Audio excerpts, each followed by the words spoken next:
Hello friends, मेरे channel पे आप सभी को स्वागत है। ये कहानी के शुरुआती दौर की घटना आज से 3 वर्ष पूर्व घटी।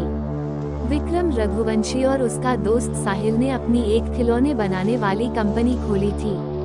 दोनों को बच्चों से बेहद लगाव था। ये दोनों मार्केट में हमेशा से नए आधुनिक तकनीक के खिलौने बनाने के लिए जाने जाते थे। भारत का सबसे पहला रिमोट कंट्रोल हेलीकॉप्टर खिलौना इन्होंने ही इजाद किया था। उस वक्त कंपनी में मीडिया के जमावड़े की तैयारियां चरम पर थी। कारण ये था कि विक्रम और साहिल की कंपनी ने एक अलग खास खिलौने का आविष्कार किया था।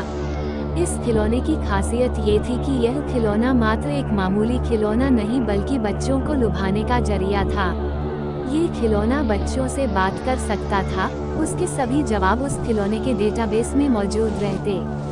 इसे एक तरह का छोटे रोबोट की तर्ज पर देखा जा रहा था। ये खिलौना बच्चों से बात कर सकती थी, उनके साथ खेल सकती थी।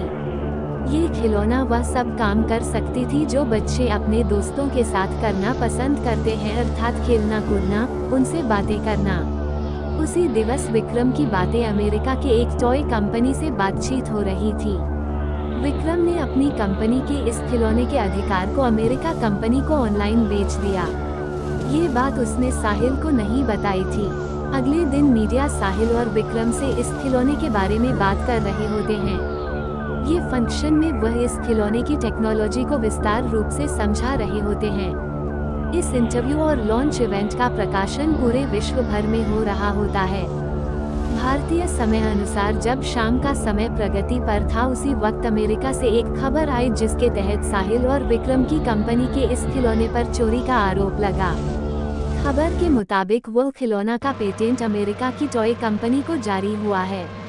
इसका साहिल को काफी बुरा प्रभाव पड़ा और उसने सुसाइड कर लिया। इस खिलौने को बनाने में उसने काफी मेहनत करी थी।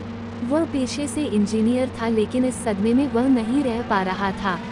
अब वो खिलौने की कंपनी की पूरी संपत्ति अकेले विक्रम की हो गई थी। साहिल को मरे हुए अब 3 साल हो चुके थे। विक्रम आर्थिक रूप से काफी मजबूत हो चुका था। उसकी शादी भी हो चुकी थी।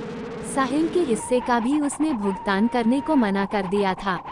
एक दिन जब वह रात के 9 बजे अपने ऑफिस से घर की ओर निकल रहा था तो उसे अपनी रॉयल्टी के कागज ढूंढने थे ताकि वह उन कागजात को अपने पास संभाल सके।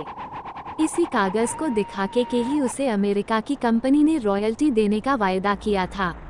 वह कागजात ढूंढने लगा। ऑफिस से सभी कर्मचारी चले गए थे। उसे वो कागजात ढूंढने में काफी समय लग रहा था। वो कभी कंप्यूटर के टेबल पर ढूंढता तो कभी कागजात सभी तहखाने में ढूंढता, लेकिन उसे हर बार निराशा मिली। आगे की कहानी एपिसोड 2 में देखेंगे।